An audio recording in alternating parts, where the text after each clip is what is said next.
Hey you and welcome to this video where I will help you out how to copy signals right here on Pocket Option. So we are here now in Pocket Option and you are seeing here right here the chart. So let's say we want to go here to Bitcoin, for example. And what we're going to do right now is we select right here, not trades, but we select right here signals. And then if you select right here signals, you see right here signals that we can use.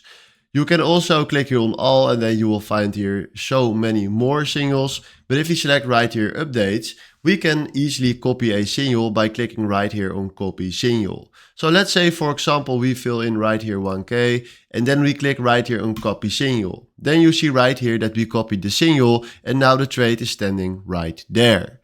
So now we can wait until this signal is filled. Now there it is already. And now we make some good money. This is a demo account, but this is not real money, just or demo money.